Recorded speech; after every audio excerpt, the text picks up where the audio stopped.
let's get to the show, man. Let's get to what everybody want to talk about. Let's What study. do people want to talk about? Let's study the rap god, Mr. Marshall Mathers, as they call him, one of the greatest of all time. They said he's the highest selling hip hop artist of all time.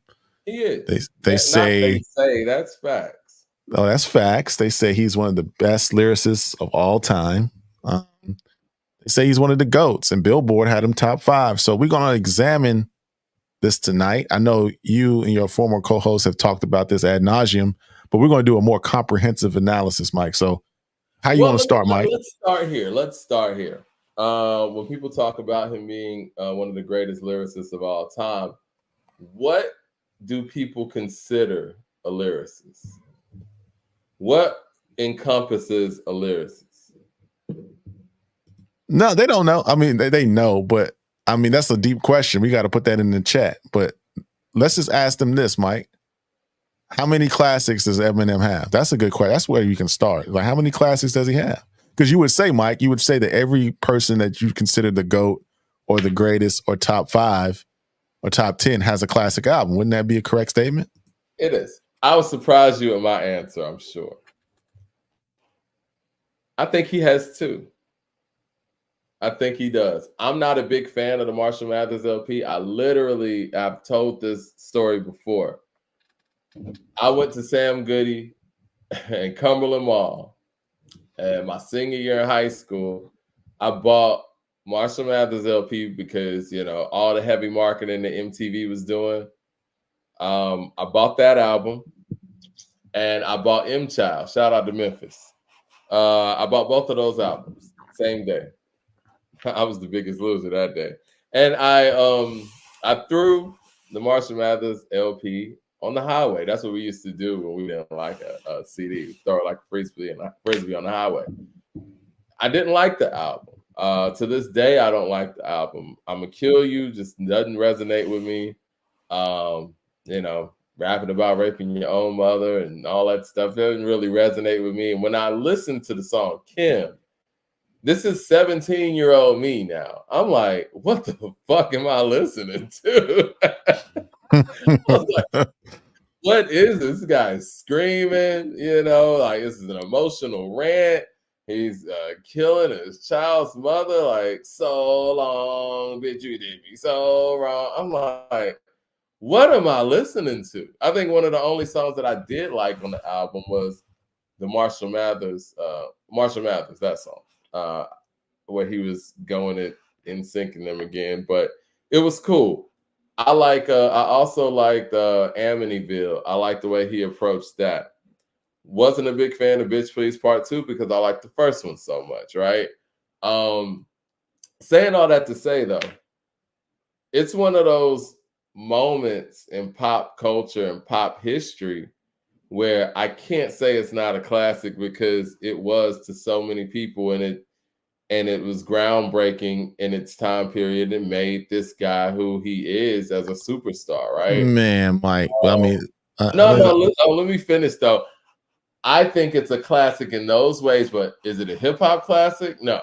Then it's not a classic. This is according to hip hop. If it ain't a classic, because from a hip hop perspective, it doesn't pass the classic test. Now, it could be it mean a lot to a lot of people, but is the music at the end of the day sound good? Does it resonate with the hip hop community? Is it regarded as a classic? Could you go to a barbershop right now in LA, Chicago? Let's take Detroit out of it. Miami, Atlanta, New York. Detroit ain't playing this shit. Let's keep it above. So how could it be? How could we sit here on this platform and say it's a classic? So let's take a step back. Classic outside of hip hop.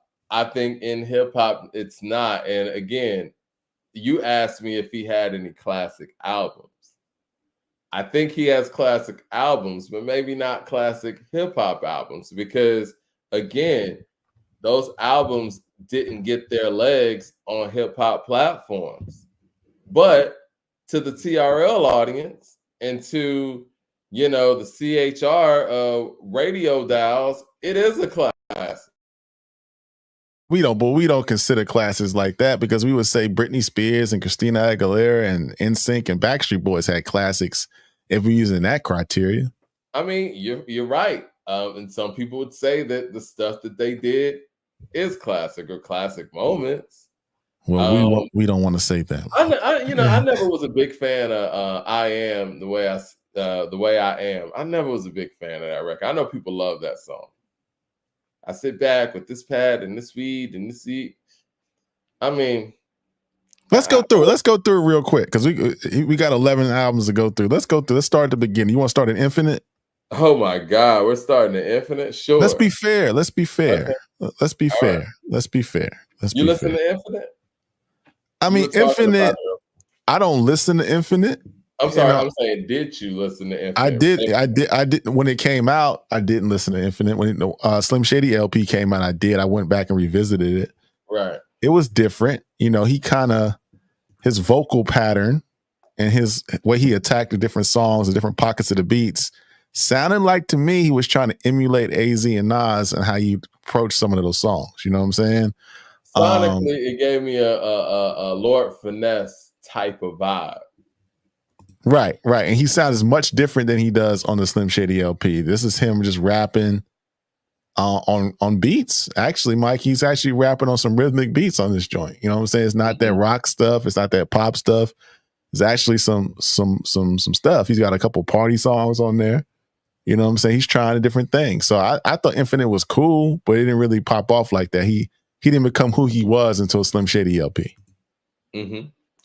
I agree with you. I think Infinite was a cool effort. I think this was more of an independent underground MC approach. It seemed very natural at the time. And it also sounded like, and maybe I'm saying this because we know what he became, it sounded like a rapper trying to find his style. And, when you're trying to rap like, Nas and AZ, it's actually not a bad thing. Everybody starts off sounding like somebody. I mean, I remember Andre 3000 say, yeah, when I started rapping, I was rapping like Redman. Like everybody needs that time to be able to find their style and what they're comfortable with. And I think that he was connecting with what he was listening to at the time and approaching raps in that way. It wasn't a bad effort. It showed that he had talent, showed that he had skill with the pen and could put things together. But I think the Slim Shady LP is where he kind of found his, I don't want to say gimmick, but his character. So before we move on to Slim Shady LP, if we on a source scale, Infinite, what we got? 3.5 mics, yeah, 3 mics. 3.5, because again, it's not, it's good. It's not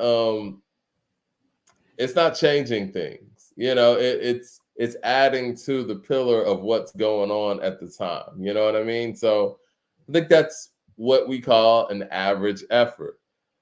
I think with your debut album, that's your moment to show people that, boom, I'm different. I belong here. And this is why. Like, your first album should be a bold statement. And I think that Infinite was just, keeping up with the times. And it wasn't him making a bold statement. He saved that for the Slim Shady LP. And I think Dr. Dre probably had a lot to do with that too. Well, let's jump right into the Slim Shady LP. Let's jump right into it. What were your thoughts on this joint? All right. Well, I remember this album, man. I remember this one. This was high school for sure. And everybody knew the hi, my name is. And so we weren't really sure what that was at the time because MTV was playing stuff like what am I thinking about? Korn. I'm thinking about Korn, System of a Down. Not System of a Down. What was the video? Papa Roach. What's that? Papa Roach, Limp Bizkit. Papa Roach, Limp Bizkit. But this was around that time. I'm thinking about the Dave Navarro group. What's wrong with me right now? So Methods of Mayhem or something? No. With the Mentos video. Oh, Foo Fighters. She's on Foo Fighters. Yeah, so it's like you got Foo Fighters, you got Matchbox. Yeah, I mean, you got that kind of stuff that's going on. So Hi, My Name Is kind of fits in that mode. He's rapping, but it didn't really feel like a rap song. So when we start hearing stuff like Role Model, Guilty Conscience, it's like, whoa, this guy can rap for real. And I was hearing the anthem, the Sway and Tech joint, where he got on there with, man, everybody in the game. KRS-One, Chino XL, Exhibit, Pharoah Monch, so many MCs, Cool G Rap. And not only did he hold his own, he had a standout verse on there. And I'm like, okay, this guy's for real. So the Philip Bailey story on Brain Damage, 97 Bonnie and Clyde, I thought he was impressive as an MC, but I always put him in a Redman type of lane. No, you know what I mean? I didn't look at him to be competitors with Nas, Jay, and Big, and legacies like that. But I thought the Slim Shady LP was very different, very formidable.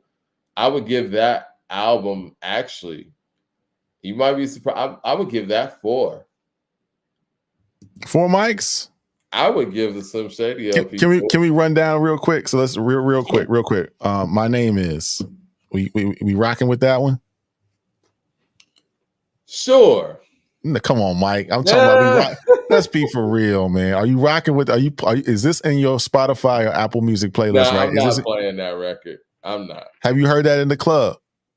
Well, I mean, no. Of course. Have you heard it in somebody's car in the last 20 years? You're not gonna hear any of his stuff in the club. Okay, let me finish it. Guilty Conscience. Let's go to Guilty Conscience. Guilty Conscience is fine. Brain Damage. That's a dope record. If I Had. If I Had, it's okay. 97 Bonnie and Clyde. Fine. Role Model. Role Model's fine. Best song on the album to me. My Fault. My Fault's okay. Come On Everybody. It's corny, but it's yeah.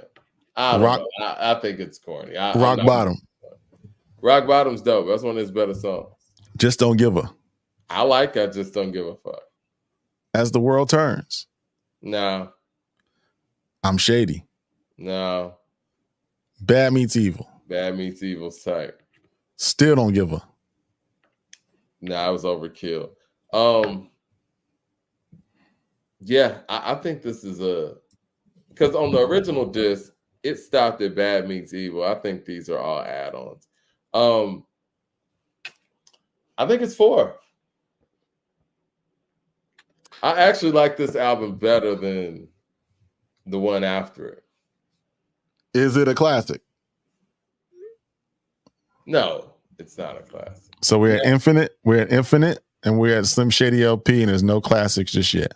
Is that a fair assessment? Yeah, I think that's a fair assessment.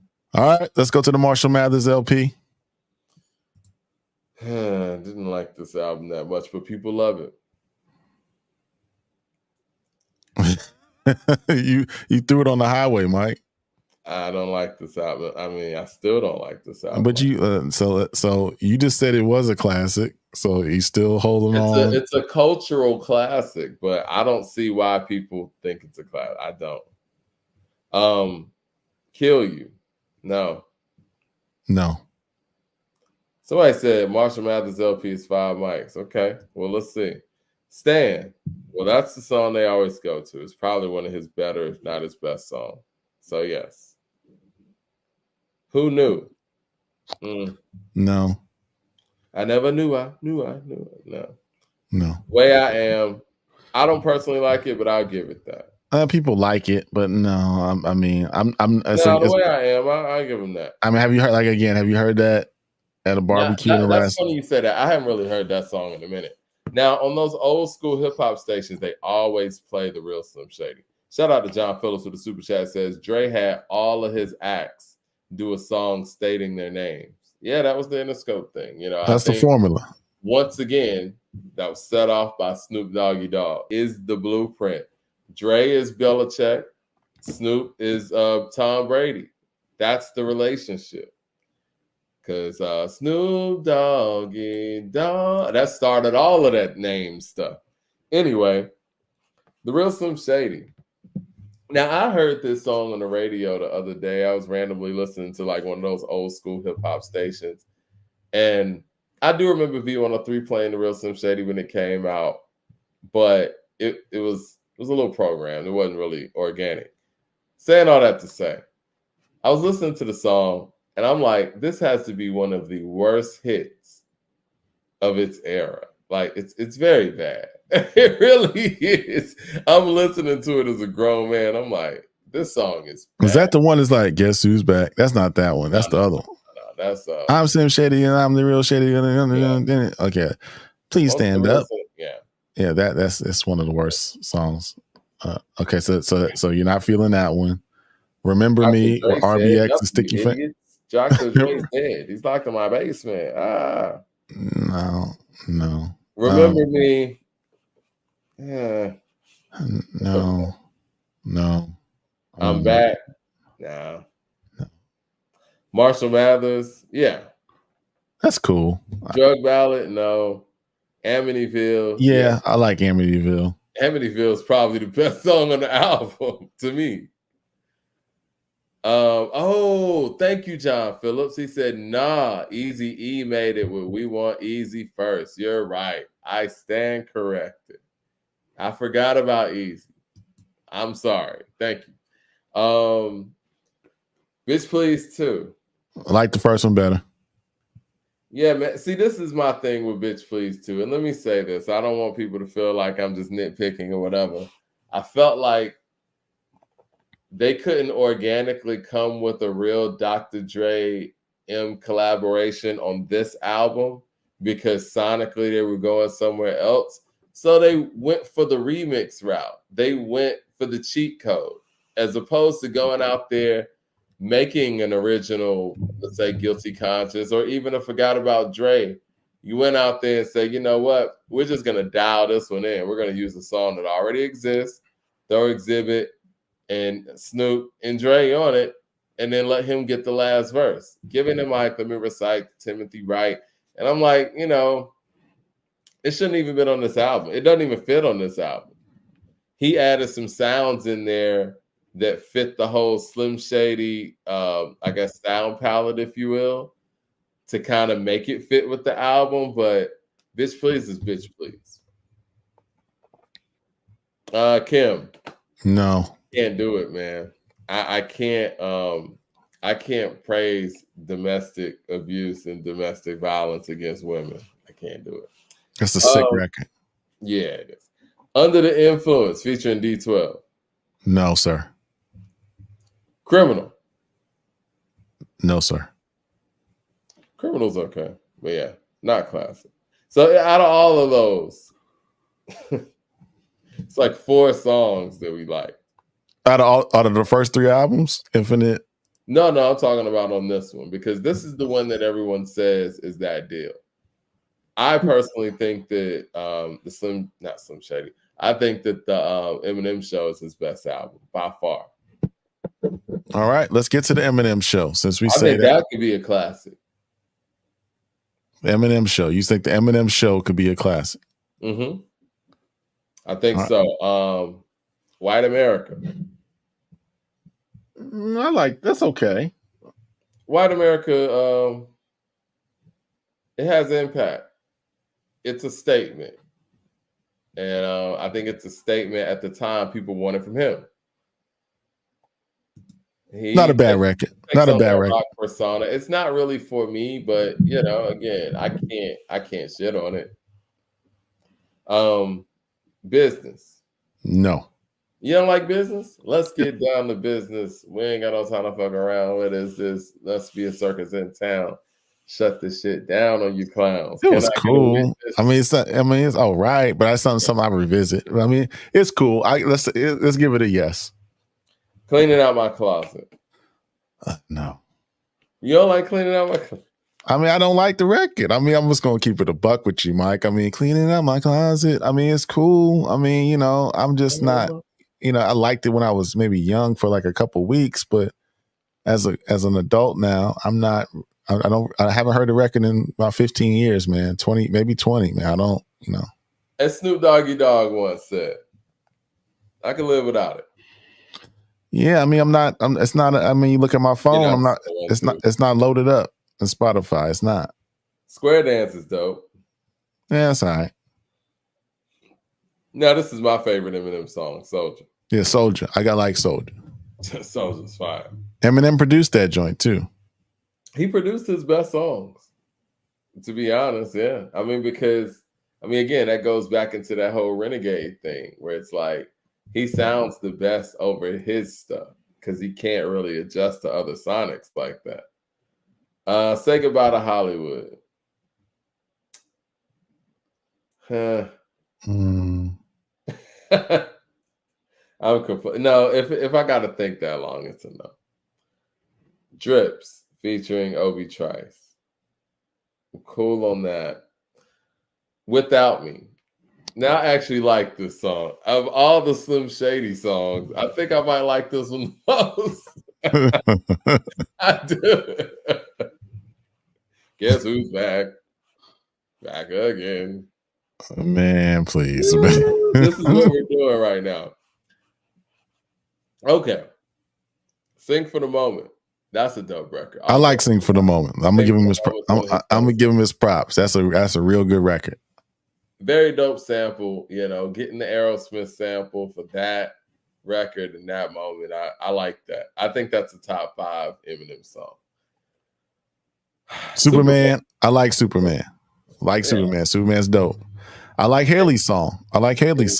Yeah. So he's got 3. This is the first time since we've been going through this list. He's got 3 songs in a row that I actually listen to.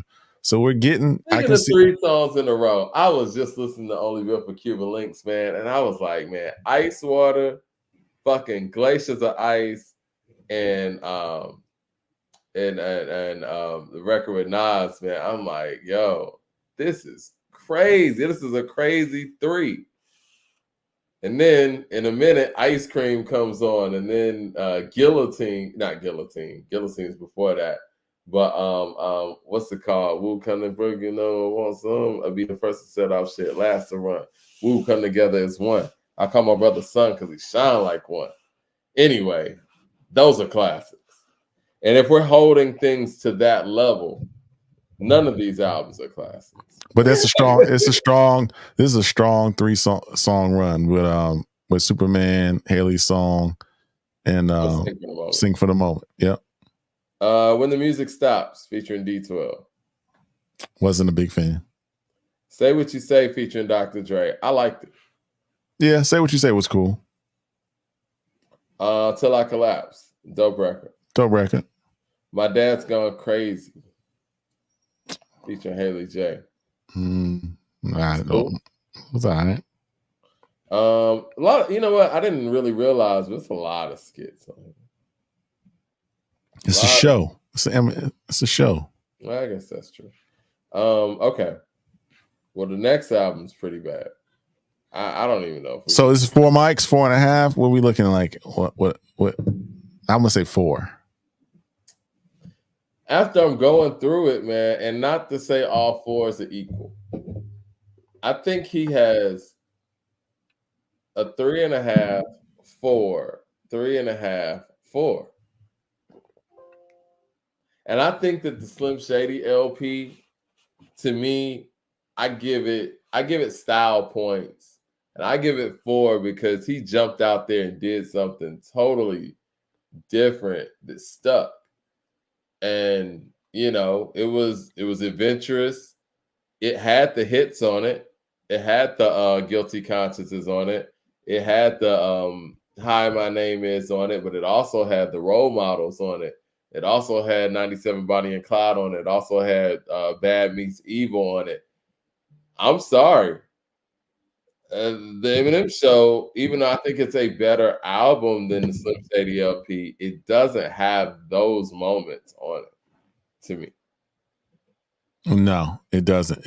I'm gonna give it a good 4. Give it a good 4. Like I said, not all 4s are equal.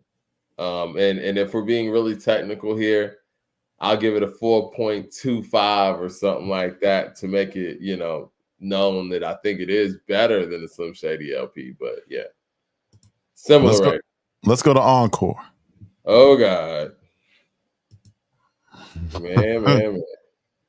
Oh man. I take it you weren't a big fan. This is a tough one. All right.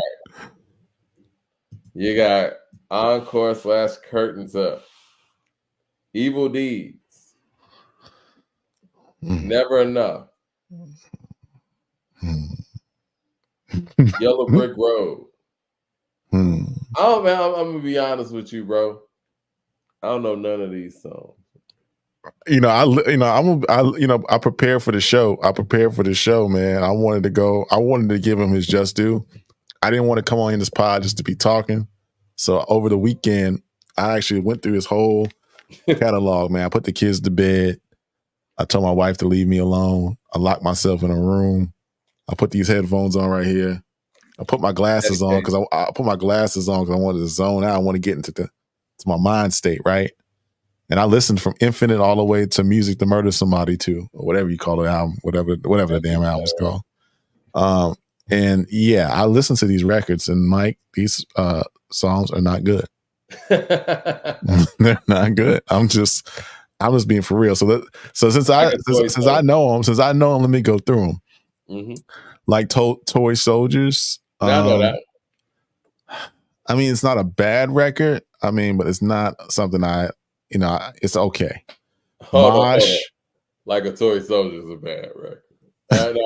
Again, I'm willing to say those things about, let's just say, maybe Cleaning Out My Closet or whatever. That's not a bad record. I just don't like it like that. But like a Toy Soldier is a bad record. I'm trying to give him one on this record on Encore. I'm trying to give him one. Mosh, no. Puke, no. My first single, no. Big Weenie, my God. Rain Man, my God. Just Lose It. That was horrible. Just Lose It. Ass Like That. That was bad. Going. Spend Some Time. Now he said he was on drugs when he made this album, so that was. I don't want to knock people with addiction, but this is just not. The label should take care of their artists and make sure they don't record things if that's the case. Spend Some Time. No. I agree. Mockingbird. Now you know what, Mockingbird is a sweet record, man. I think it's for his kids. Okay. It's for his kids. I'm not gonna knock a man making some records for his kids, man. I got kids, so I like Mockingbird. I think Mockingbird's dope. I'm with Crazy in Love. Who knew he did Crazy in Love first? Oh no, hold on. Wait, Beyonce still did that first. One Shot to Two Shot. One Shot, Two Shot. Man, I don't know, man. I don't know. Said with the super chat says M's catalog is not good. Well, there it is. That Encore. I don't think we needed an encore for that, Mike. I just don't think that was it. I know he was probably suffering from something, but and we're gonna let people call him, and we're gonna breeze through these real quick because I know people disagree, and we want to give people the opportunity. Yeah. We'll start with LT for sure. Relapse, Refill. Okay, so let's go through it, Mike, and I can tell you what I thought. 3 a.m. I remember 3 a.m. Okay. Somebody said we're giving Encore 2 mics. It really could get 2. We didn't give it. Yeah, we didn't give it a ranking. Bad. I don't want to even rate it. I don't want to. You know what? I don't want to. We got to be fair. We got to rate it. I'm gonna go 2. I'm gonna go 2.5 to 3. And I'm gonna go 2.5. It's 2.5. It's nothing on there. And and you also have to factor in. This is in the middle of the 50 Cent wave, the G Unit splash, and you make an album like this, like you're winning right now. You know what I'm saying? Like this shouldn't be the moment where you make at the time by far your worst effort. Like Shady Records is riding high. Obi Trice is out here. You know what I'm saying? Like 50's out here, Banks is out here, Bucks is out here. The Game is on the way. So Dr. Dre's in the lab. I don't understand it. MC with the super chat says Relapse is a solid album. It is. Relapse is. Yeah, Relapse was solid. If I'm ranking it in Eminem's catalog, it's top 5 for sure. You know what I mean? Relapse, I'd put definitely number. Shit, my opinion, I'm gonna be real, man. I put it number 3. I mean, most people probably have it 4, you know, but I really don't like the Marshall Mathers LP like that. I think if I talk about Eminem being overrated, I think that album specifically is probably the most overrated album of my time. Right. And you know why Relapse is so strong? Because Dr. Dre handled them. It's the first time he handled like not 80% of the production on it. He really needed it too, man. Relapse Refill. 3 a.m. I like it. It's cool. 3 a.m. was cool. My Mom. It's all right. Insane. None of these records are as bad as Encore. So these records are cool. Bagpipes for Baghdad. Wasn't a big fan of that. Hello. It's okay. Yo, man, this man's catalog, man. We're halfway. We're halfway through. Hold on, Mike. We're halfway through, and we're almost there, man. We're almost there. I'm gonna get Leroy Green on here because Leroy Green said he needs to offer some perspective. Sure, but keep going. Keep going. While he's getting in, keep going on this Relapse. Same song and dance. We Made You. It's awful. Medicine Ball. No. Stay Wide Awake. Old Time's Sake, featuring Dr. Dre. Must Be the Gina. No, sir. I'm sorry, it must be the ganja. What am I talking about? What's on your mind, bro? Jesus, we gotta edit. We gotta edit that joint out, man. This is must be the ganja. I mean, ain't no telling what this guy says. You don't get us demonetized, bro. Right, for real. Deja Vu. Tell you what I'm gonna do when they reminisce over you. My God, beautiful. Crack a Bottle. Crack a Bottle is cool. You know what I noticed though too? He has way too many songs. Why was he making so many songs? Like, these albums probably wouldn't be as bad if they weren't so lengthy. Like, these albums have way too many songs and way too many skits. Like, we talk about Dr. Dre being probably the best executive producer hip hop has ever seen, and the way that he sequences and how perfectly he sequences, that doesn't seem to apply when it comes to Eminem's album. No, I think they just threw out a lot of stuff. I think this album, the reason why this one had a lot of songs on it, because this was 5 years after the last one. So this was 5 years after Encore. So he had a lot of records. It almost feels like they know that his audience is going to buy the albums regardless. So quality control isn't even a concern. You know what I'm saying? Like, and I'm not being funny here. I'm just being, real about it, since we're going, through, song for song, album for album. And even when you look at how his legacy is spoken of and how his greatness is spoken of, they don't even talk about how terribly put together these projects are, because they didn't care. And I think Dre and them knew his audience wouldn't care about those things. Just put out a bunch of songs. I don't know, man. I just think, I think this was a product of him being away for 5 years, and he had to come with something. You know what I mean? So I think that's what it was. Yeah, a 5-year break. I mean, when you talk about what hip hop was like in 2004 in relation to 2009, it's a whole different game. Whole different. Leroy Green's in the building. What's going on, man? I take you may disagree. You may disagree with our analysis. What do you disagree with so far, man? Y'all want me to start? Can you hear me all right? Yeah, we hear you great. All right, for sure. Yeah, I mean, I think around Relapse, he had some fire on there. 3 a.m. That's fire. Wind Blows, Groundhog Day. He has some joints even before. Like you're skipping some joints like on the Eminem Show and stuff like that. Shout out to Obi Trice. Cheers, though. You got his album, not the other guy. Obi Trice was going crazy. But no, with M, I got a multi-layered argument. Soldier Boy headphones. Maybe I got the yeah. Soldier Boy hooked me up. You know what I mean? Roasting. Hey man. But y'all gonna make me lose my train of thought. But M, I think he has great skill. He's done showed us great skill. He's done showed us the evolution.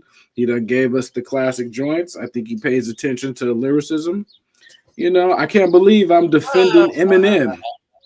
Can't believe it. You're not gonna, what do you mean pays attention to lyricism? We're not going to give him credit for being a hip hop fan. M's not a lyricist. Do that, man. Like you don't M's get not a lyricist, y'all. A hip hop fan and knowing your hip hop. If you in this game, we already expect you to know that. That's like giving a doctor credit for, actually having a doctor's degree or something. Like, no, it's not just he knows it, man. It's not that he knows it. He demonstrates it. He done gave y'all thousands of bars over the last 20-something years, man. You got some quotables for us? I mean, I got to go back to Slim Shady, Marshall Mathers. One, you said you like some stuff on there too, but quotables. I mean, I'm not listening to him like that. It's 1,000 artists out here. But I mean, but my thing is, we can't front. I don't want to front on him because M is aside from M's skill, M is used as a mascot or shield for other ideas in which they try to perpetuate the thought that we are racist if we judge M's music a certain way. I'm strictly about the skill. I recognize where he comes from in Detroit. I recognize that Rust Belt factory type of culture. I recognize the music that was around when he grew up, so I understand the rock influence that permeates his music.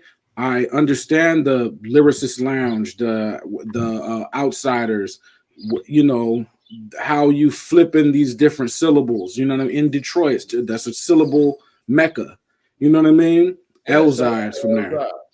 Elzai's from there, but even the whole slum village, but Royce, you know what I mean? Dilla, but it's like they're very intricate in what they do, and M is very intricate at what he does. But my whole thing is like, again, there were some other ideas in which they try to sneak under the guise of how we judge his music. So I'm judging fairly purely off the music for a multitude of reasons. Yeah. Listen, his skin color ain't got nothing to do with anything. I think that from a skill set standpoint, I think Elzai rap circles around him.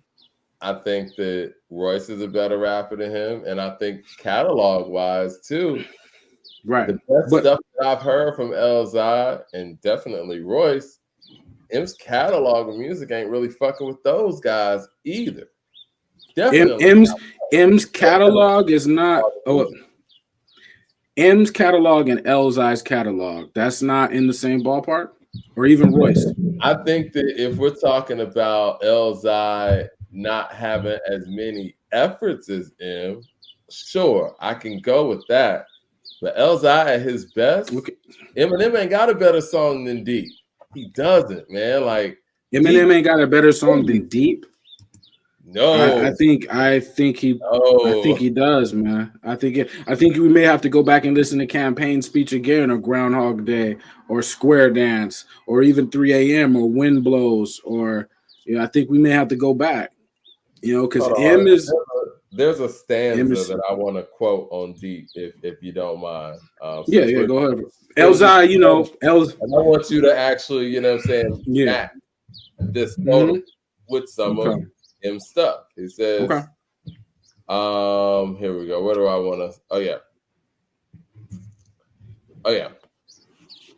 Man, I don't even know what it's right. Please stop. You melt faster than a freeze pop at 100 degrees. Oh, son of them sees, he's pops.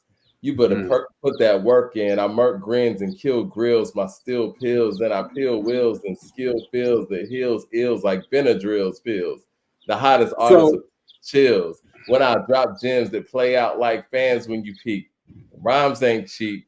Yeah, I get deep. I mean, yeah, I get deep. Right. So it went Benadryl's pills, real skills. Skill pills. Then I peel wheels and skill feels like heels like Benadryl pills. Your hottest that's cool. Chills. Come on, man. That's cool. That's like a 12 syllable, 6 and 6. Ills, reels, pills, ills. We're going off the reels. It's like 6 and 6 of a 12 syllable. I figured you would appreciate that. That's so right. So M got. I'm zoning off of one joint. Shopping a demo. Hopped in a limo. Something at gunpoint. A lyricist without a clue. What year is this? Like it's. He's doing the same. He's doing the same syllable thing. Hopped in a limo. Shopping the demo. And then he went on that same rhyme stanza for a minute, but it's Detroit. I recognize that it's Detroit. So you're not gonna wow me with the Detroit bars. So I never. My argument is never that Eminem can't rhyme or can't rap or he's not technically gifted as an MC or you can't spit. That was never my argument. That's never going to be my argument. I'll never get on this platform or any platform and say that. I don't know. The people in the chat are fronting like Eminem can't rap. What I'm saying, like he's not. He doesn't have skill. He doesn't make good songs. He doesn't make good albums. That's all I'm saying. And to be considered the GOAT, be considered the rap, call yourself the rap god, or you be in the top 5 of Billboard's list and the 50 MCs list, and people saying like even my heroes like Rakim and Andre 3000 and Jay giving this man so much love that M is the great, and Busta saying M is so great, and Fat Joe saying M is so great. And you don't have no songs. We done went through about 6 or 7 albums, and we had like a 15%. We had a 15% clip of what's a good song, what's not a song. So you got 6 albums in about 15 years. I'm just not hearing it, bro. I ain't hearing it. Come on, Leroy. Let's keep it a buck, man. You don't know these songs like that. You can't quote these songs like that. If it was 2003, bro, I might be able to quote some of these. Well, you should be able to do it now. You know what I'm saying? How? It's not 2003. It's not 2003. It's 2024. If we were going down the line saying something on Supreme Clientele wasn't this and that, I could go off the cuff. Okay. Right. I listened to Supreme Clientele probably 100 more times than I listened to. Better. It's truly great. Nah, bro. I mean, I don't know, man. M is great in his own right. Leroy, why are we surprised? Leroy, you were able to quote Common. You're able to quote 50. Yes, you're able to quote I could Jay. quote M if I really was thinking about it. What I'm saying is, you ain't even got to think to quote Com. You ain't even got to think to quote Jay. You ain't got to think to quote Nas. You ain't got to think to quote 50. Man. You know what I'm saying? Yeah. That's a lot of rap out there. What I'm saying is that's the reason why I say what I say about him, because you can thousands of rappers. We can easily off the top of the dome spit some 50, spit some Common Sense, spit some Jay, spit some Nas. How many rappers do y'all listen to? I listen to like 500 rappers. But so it's like you were able to do a really great commentary on Common last week. Yeah, like he's one of the greatest ever. Yeah. Agreed. Okay. All Ron is saying, all I'm saying is, this guy is what they say he is. Right. There should be no problem on that too. Right. But just asking me to quote him, that's one test. If I don't pass that test, that's okay. But like I said, I haven't been listening to him for about 20 years. I'm not saying it's just you, Leroy. You have to recognize skill. I'm not saying it's just you. And Leroy, we're not singling you out. We're not saying it's just you. I'm saying the majority of people that say, even if I was to go to I hate to say this, and because I want to we're trying to get an interview with Rakim. I don't think Rakim can tell me none of these songs either, man. I'm just being for. Are we surprised? Are we surprised that people like him? Call in. If somebody can give us some quotables that I can actually put up, even if Call in. Even if they give us the quotables, are we gonna respect it? No. If they're dope, sure. I can't. And the chat's not rocking with him, no matter what is said. The chat's not rocking with him, no matter what is said. I'm just trying to find out who is rocking with him. I'm trying to find out besides 50 Cent, because that's his guy who put him on. Are we surprised that the media said? Are we surprised that the outer rings of popular culture put Eminem on a pedestal? Are we surprised by that in America? I'm not. This is the thing, Leroy. It's how it was done. Because what happened was, while all this stuff was going on, they weren't doing these things. They waited years and years for things to die down, and then boom, in 2009, 2010, he's in the GOAT conversation. Like, whoa. That wasn't happening when this stuff was in full swing. You were getting played there. You weren't getting played in these pockets where, you know, when the Blueprint and all that stuff came out, when Stillmatic and all that stuff came out, you weren't in those conversations. And so the media... M wasn't in those conversations? Huh? M wasn't in the conversations with Jay and Nas? No, he wasn't. No. All right. In 2001, 2, 3. No, he wasn't. All right. We got somebody. We got a special guest on. This gentleman, Anthony Perkins. He's been trying to get on all day. He's been hitting us up on our YouTube channel saying he has a lot to say about M. Also, we got John Norrie in the queue. We're gonna get you on as we get Anthony Perkins on. So let me add Anthony Perkins to. I want to get this Elzhi quote in too. This is on from Deep too. Where he's like, "You need to cease the bragging. You see the fire that I spit when I release the dragon. The ruler is back. You battle your medulla is cracked. You do it online. You find your computer is hacked. Short decision. What my brain stores division. I'm trying to see bars to come together like doors in prison. Doors in prison. Come on, man. When I spit, but that is M too. You're quoting what M does. Those aren't in bars. Those aren't in bars. But it's the same formula. You're quoting that formula, even though Elzhi is a master at that formula. So I don't want to act like he's not a master at that. But that formula is a Detroit thing. So M on one day, he might be better than Elzhi. Elzhi on one day, he might be better than M. One day it might be Royce. Maybe on a Saturday, Royce is going crazy. It's that style. Guilty Simpson. No doubt. Let's get Anthony Boldy James. Hey, ALC, Gang Green, Boldy James. I mean, this is not about skin color. Alchemist is white. He's time out real quick. Anthony Perkins has been waiting patiently. We got John Norrie in the queue. Anthony, what say you, sir? Hey, what's going on, folks? What's up, bro? Hold on. What's on your mind, brother? What's on your mind? Where you calling from? We got an echo, man. You turn us down a little bit. Hey, straighten up the audio. Y'all able to hear me? Yeah, we'll have to try to reconnect at another time or something. All right, they say I'm too loud in there. No, you good, Leroy. Okay. You good. Fellas, can y'all hear me? Yeah, you got to turn this down. We're gonna try to turn this down. We're gonna come right back to you in about 5 minutes.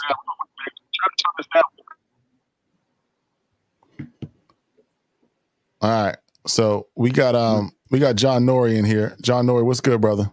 What's good? Salute to y'all. Appreciate y'all. Appreciate the conversation. I had to come up and apologize to hip hop coming all the way from Queens. This is our fault. We celebrated too early when Nas dissed Jay, said he killed you on your own song. We celebrated too early. We should have waited and see what he was going to do from there. Because the reason why this big disconnect with M's catalog is because he went pop, and nobody ever wants to speak on that. He went totally pop. You know, Jay-Z has a way of going pop.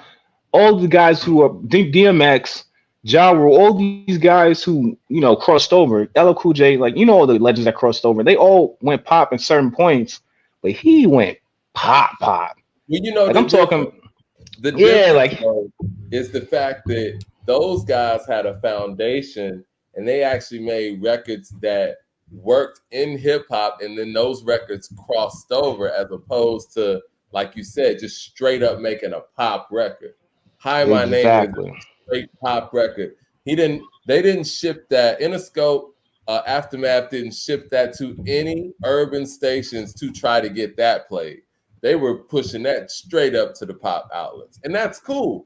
Do what you got to do to sell, but we're not going to do this revisionist history and go back after the fact and say, yo, that shit was blazing and hip hop Flex was dropping bombs to it. No, that didn't happen. Exactly. And when you go back and you look at those times, man, I remember I had bought when 50 was starting to blow up in New York. I had bought one of his street CDs, and it was a performance he was performing with M. And Jay-Z had came out too, and they did the Renegade record. And you see the way the crowd's reacting to M, and Jay just looking at him dumbfounded. And for a moment, we thought, we had something like, oh, this is a dude coming from their side that gets it. He gets it. He can rap. He ain't no Vanilla Ice kind of dude. He gets it. And then when to see him do that 180 and go to pop route, it's like all the barbecue invites that we gave him, he lost all of that. And then when he put out Encore, that was like the nail in the coffin from there. No doubt. Get it back from there. No doubt. John Norrie, man, we appreciate you, brother, man. Thank you for locking in with us, man. Come back on Wednesday, man. We always appreciate your perspective. We're going to get some other callers in here, bro. We appreciate you, man. For sure. Y'all be easy. LT in the building. What's good? Uh-oh. This is what we've been waiting on.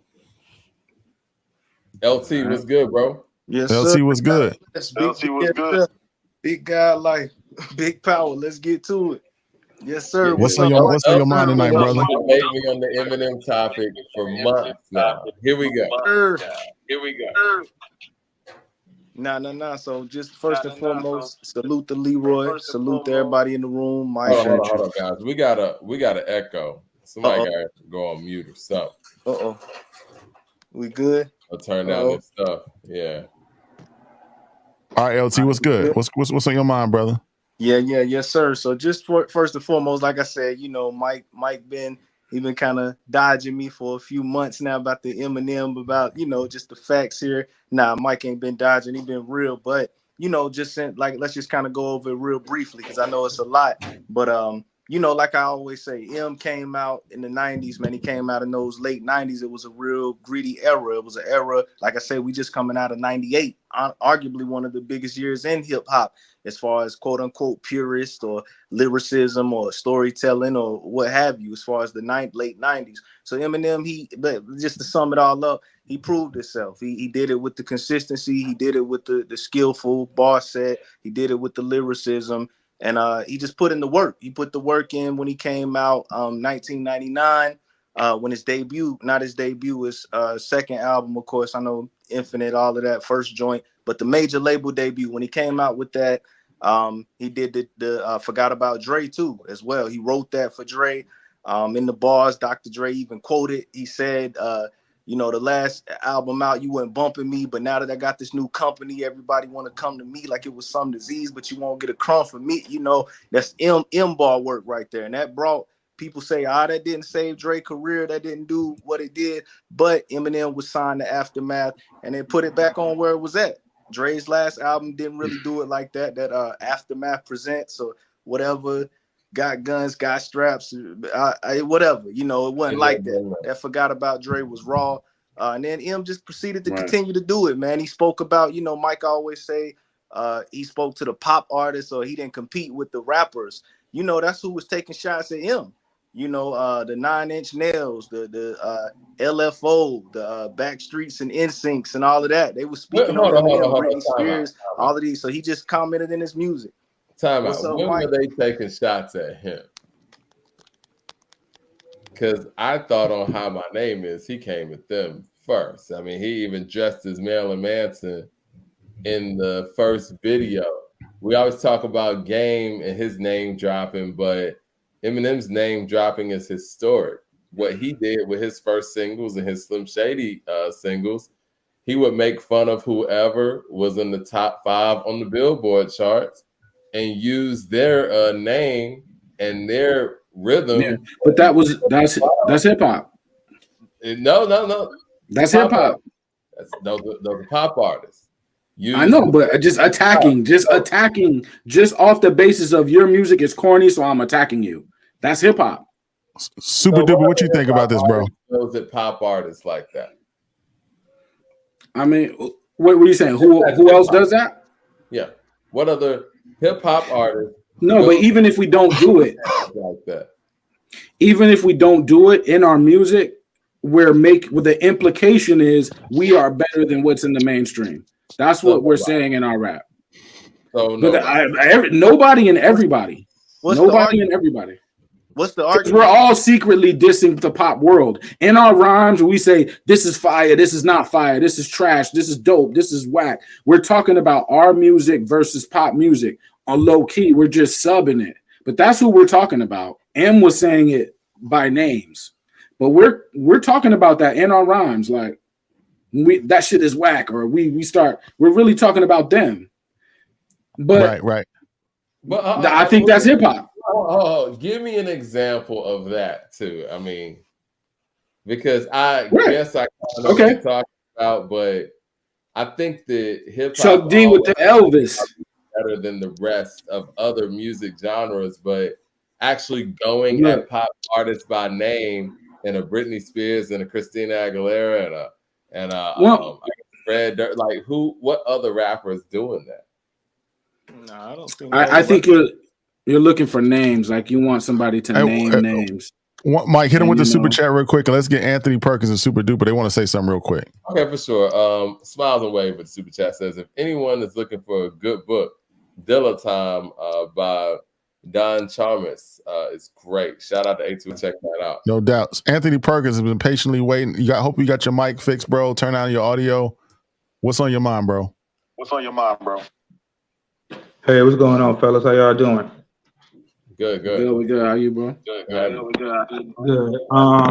Big fan of the show. Just want to let y'all know I've been following you guys for a couple of years now. Just want to speak on Eminem briefly. I'm from Detroit. I'm in my 40s. I'm a huge Eminem fan. Nas is my GOAT, so don't kill me. But I just want to speak of just being objective in terms of his music and what it represents. As far as the lyricism, the bars, that's pretty much, to me, that puts him in a special category. Not saying he's the best, but you have to respect the man's skills and what he represents.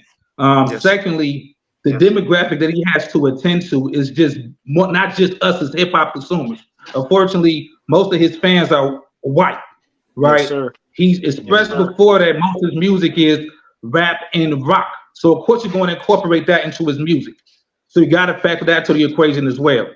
So his singles, I'm with you guys. Some of them is kind of suspect for the most part, but his album cuts, the Moth, the Way I Am, the Darkness, some of his deeper tracks, he has content. He is really talking about something. He has a song on Relapse. I'm sorry, guys, my dog's barking. He has a song on Revival called Untouchable. Granted, the song is not the greatest, but he speaks on the Black experience and some of the things we experience. So to say in a nutshell that we have to just give him some credence to that, of just saying his lyricism, his storytelling ability, and the fact that he has a big demographic to attend to. So that has to take some form of factor in as far as his music is concerned. Now, is he the GOAT? No, I don't think he's the GOAT, but I do feel like he's somewhere between 8 to 15. In my personal opinion, he has said some of the dopest rhymes I've ever heard, to me personally. And I think the aggression that he raps with, the different types of metaphors and bars I can appreciate. And I think we need to just look at some of those aspects as well, opposed to just the corny stuff. Okay. All right. I agree. We appreciate your perspective, brother. We appreciate your perspective, brother. I agree. We're gonna just take it at there, man. We appreciate you calling in, man. Check us back out on Wednesday, bro. For sure, man. Let me say this. Appreciate you. I want to respond to that, though, Ryan. I want to respond to that because he had a lot of really great points and a lot of stuff that I've kind of touched on before. And he's right. Yes, he does have a whole different demographic that most hip hop artists don't have. But at the same time, when you've made a decision to actually cater to that audience, you can't look back around and say, well, I want to be respected by this other audience too. We've said the same thing about Nicki. Nicki made a choice to go out there and really go hard on the pop music, right? It's what sold her. It's what got her a lot of record sales, a lot of money too. But after that's done and after it's slowed down and the pop world's kind of moved on to other things, you can't just say, well, hey, I want this hip hop too. Because that's what's happening, though, Roy. That's exactly what's happening. It's like I hear you, but you spend the time of your career being on TRL, being on in the MTV Awards. When the BET Awards started in 2000, this is when the Marshall Mathers LP was out. He was not there when Jay-Z debuted Izzo on the BET Awards. When Outkast was out there doing So Fresh, So Clean. He had the Marshall Mathers LP out at that time. He wasn't on those stages. And that's fine. You know what I'm saying? But we can't go back years later and say, well, hey, well, I was running that world too. No, you weren't running that world to Jay-Z and DMX and all them. Listen. I get all of that, right? I'm not surprised by the way M is looked at. Now, if I'm an artist and I say I'm going to have a party on my block and I only expect 100 people to show up, but 1,000 people show up, then that is just what it is. Did I aim for those 1,000 people to show up? No, I aimed for 100, but 1,000 people showed up, and that's just it. Now, that's one point. The second major point I want to inject here. Major point. So warrant this audience because he made. Of course he did. Cater to that audience. Of course he did. But I mean, again, if you're really dope at something or people believe you to be really dope at something, a lot of them are going to come. That's just what it is. Like if under the belief that you are dope at what you do, that's going to garner the audience or a mass audience. Well, what about, hold on. What about dyeing your hair blonde and putting in blue contacts? I think just like the brother that was calling from Detroit who just left, he said, M made songs like Untouchable. That song is speaking from the Black perspective through M. So yes, he is going to be a little over the top. If I pictured that song in my mind, he would be dressed as a police officer. So it's like, but that's in my mind. That's how far he's willing to push it. But the words that he's saying, it is picking a side, and he's not on that side.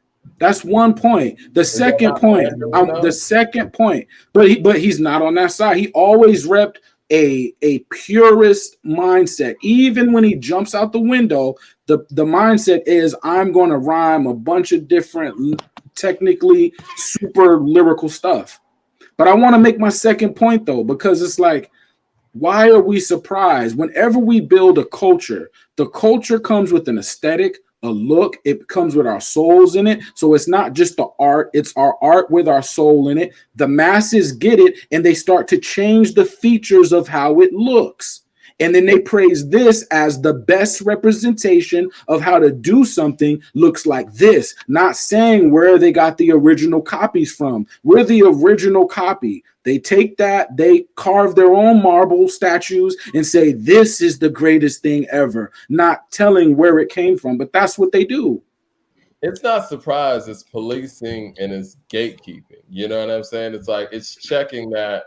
And if you didn't say anything, like a certain generation didn't say anything for a long time in regards to this individual, then you have this person being ranked way higher than they're supposed to. Right. Critical Mass of the Super Chat says within 5 years, Pac and Big made at least 4 classics between them. M has had 30 years and has only 2 at best. He cannot be top 5 ever. Right. I think Super Duper. What's your thoughts on that? Because Critical Mass has a point. You know, we counted the albums out. We're not getting the classic material. What say you on this topic? Me, I honestly don't think M has a classic. But this goes back to the conversation yesterday. That it's like the female rap. If it's not for me, I don't like to talk about it too much. I gave M a chance, and whenever he dropped his new album, I'm gonna listen to it just to see if it's something that he's done on it that I can relate to or that I can like. But I mean, honestly, the man is just, for me, he make too much corny music. And so, like, I understand people like and say that, yeah, he can rap. We can't take that away from him. He can rap, he can put words together. But for me and for hip hop, what I like hip hop for is actually being able to relate to a song, whether it be even rhyme wise, topic of the song,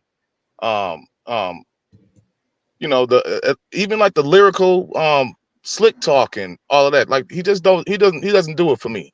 But I want to ask y'all a question. Since I we was going to talking ask you this, a question, but go ahead.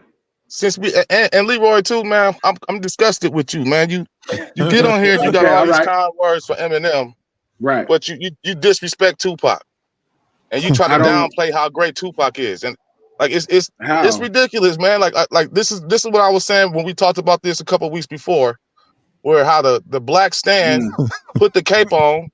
And like I don't even understand how you can even think Eminem can hold a candle to Tupac, man. Like I have something to say about about black people that are in this space that speak for hip hop.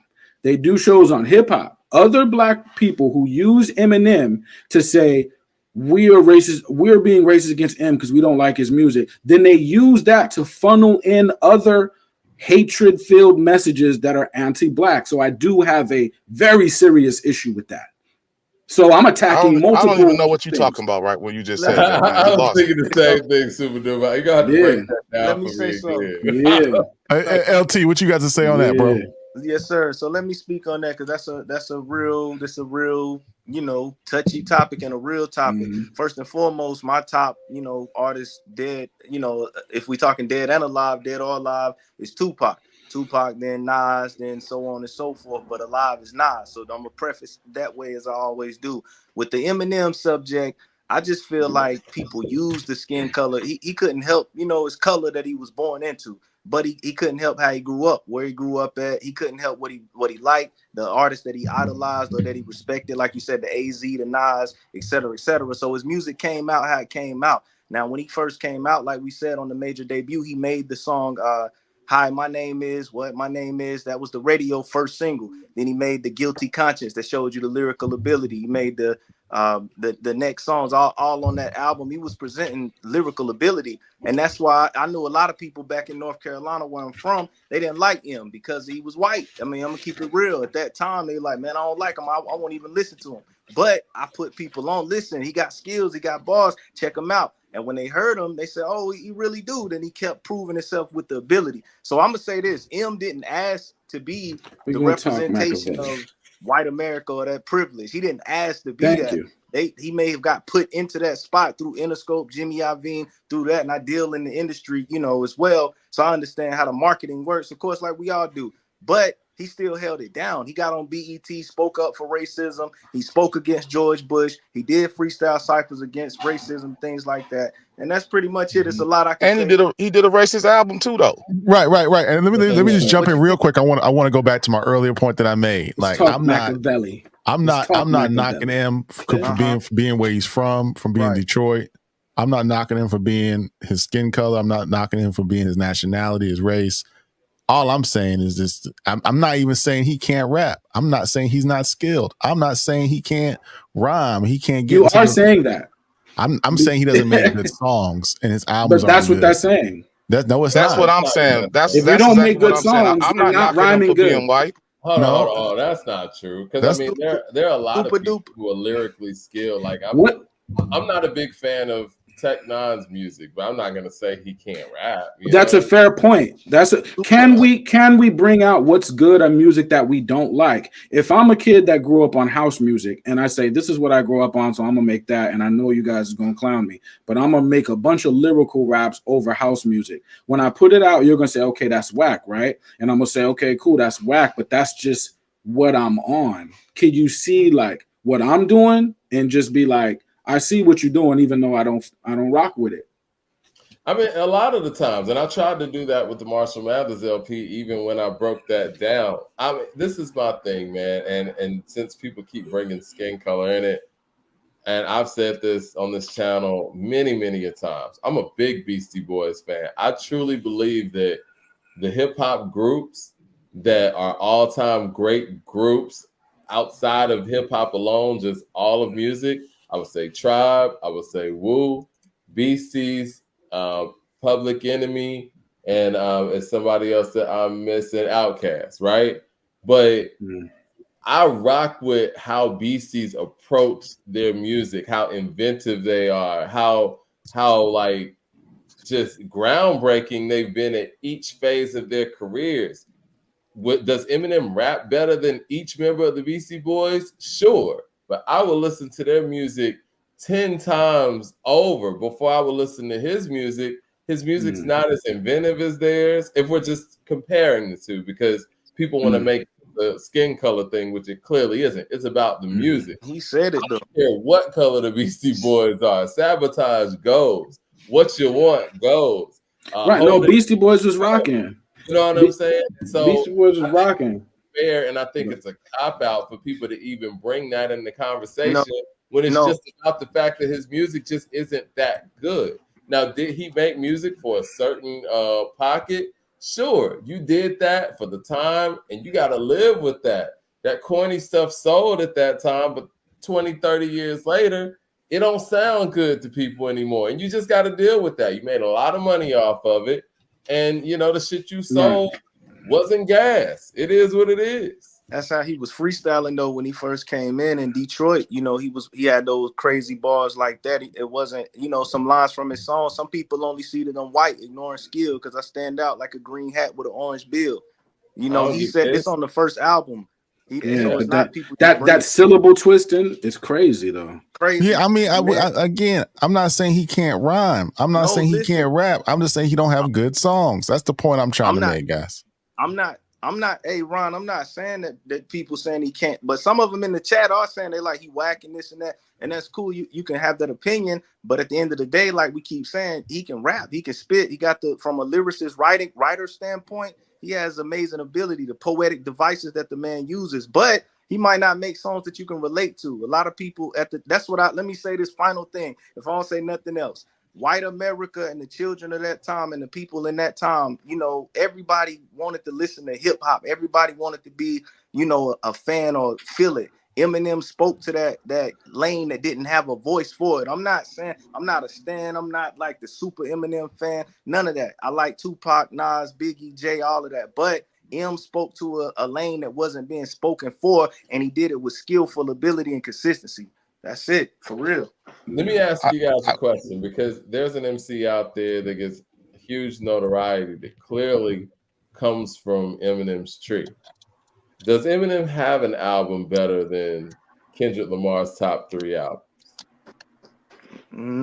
Does he have a better album than Eminem to Pimp a Butterfly or Damn?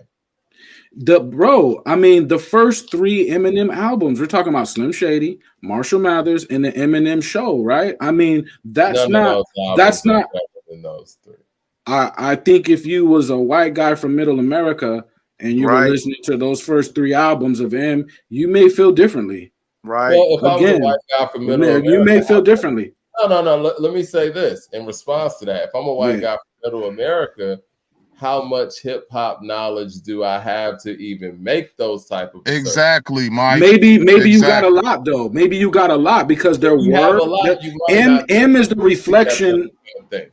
M is the reflection of a larger community that used to be in the hip hop spots. So when we're rhyming, doing our thing, they're in the back peeping game. Now they got skills too. Sometimes they step in the cipher and we let them rock because they're showing that they are there to participate and they put time into skill. If they're in the cipher with us, like beasts and hyenas, you know what I mean? So he represents those guys. And they got a chance to speak through him by saying, look, I'm good too. Like, I'm good. Like, I can do punchlines. I could do internal rhyming. I could do double time rhyming. I could do entendres. I could do multisyllabics. And we're allowing him in. If that's how you come in, white boy, we're gonna let you rock. Like, you get the mic for 2 minutes or whatever, you know, spit your bars. Like, that's what he represented, those people. That's it. I think it's a cop-out to play the race card for Eminem. Like it's a cop-out. If we don't like the music, we don't like the music. It's That's not a fact. I agree. This has nothing to do with him being white. I agree. Because hip hop is diverse. You know, I liked Second to None when they was out. I liked Third Base. Like Mike said, the Beastie Boys. Right. I mean, and even if we want to go outside of white, I mean, Big Pun. Is Big Pun, is Eminem more lyrical than Big Pun? Like, we don't even, like, nobody even talked this highly about Big Pun, and he passed, we know that. But he made the music that he made.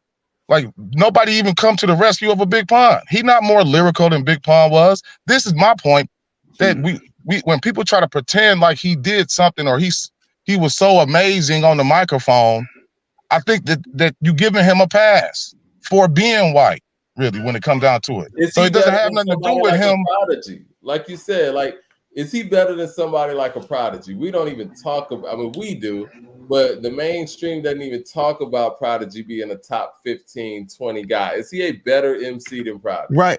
And my question is, how can you be top 10 if I can just name classic albums and we can just play it? We can play a game. Does Eminem have a better album than B? Yeah, but he Does Eminem killed Vanilla Ice, though. Does Eminem have a better album than Life After Death? Does Eminem have a better album than All Eyes on Me? Who has those albums? Does Eminem have a anyway? better album than Iron Man, Supreme Clientele, or Only Built for Cuban Links? Does Eminem have a better album than 36 Chambers? Is Eminem have those albums? Whose albums are better than those? Because I don't know nobody walking around. We're saying he's top 10. You got to have, if they're saying he's top 5, top 10, he got. I'm about to name 15 more albums. You got to have an album better than those. That's so all the I'm Eminem saying. Show. The Eminem Show is no good to y'all. I'm not saying that. That's not my point. My point is, what is it better than, Leroy? What is the Eminem Show better than when we talking classic? What is it better than? What classic are you putting it in front of? I would say if I'm, from Detroit in a certain era, I would listen to that, and I'm recognizing. Man, we just talking about you. Recognizing the music. What album? I'm not from M's world. I'm not from M's world, though. But you defending them. You defending them. You got the cape on today, so you got. I got to. It's the same way with Pun. If Pun was in here right now without no fame and he was just rattling off bars, we would be like, that's dope. But there would be some people like, dude, get this Puerto Rican dude out of here, man. Why you keep bringing up race, man? We're evading the argument because I'm naming albums and nobody's telling me. So he ain't got nothing. M ain't got nothing. Nothing dope. I'm just naming albums and I'm just saying, does Eminem have a better album than the albums I name? And no one's telling me he does. Nobody's saying, yeah, Eminem Show is way better than Slim Shady. Slim Shady ain't one of the best rap albums. No, let's ask this in a different way. Yeah. Is it better than Capital Punishment? If we're naming the top 100 hip hop albums of all time, what number do we get to before we get to one of Eminem's albums? Yeah, man, but you're talking about the supreme architects of the craft. That's why we always gonna have shit. But that's what they're saying he is, though. That's right, but again, you're not gonna be able to take that away from them because when they look at him in the mirror, look, an artist represents a larger idea. When Pac represents a larger idea in your mind. So when you think of Pac, you think of something greater. I'm not talking about thought. I'm talking about sounds. I'm talking about music. I'm not talking about. I think his sound. Look, in his sound, I think not only are his multisyllabics there, I think they're conceptual, and I think he follows the same train of thought from point A to point Z. That's 48 bars of all following the same continuous thought with a hook that matches the thought with music that matches the subject matter, and he does this for song after song for the majority of albums. I think that does require great skill, and I think musically, if I was into pop rock in the early 90s, late 90s, and I heard that, I would say, yeah, that's dope.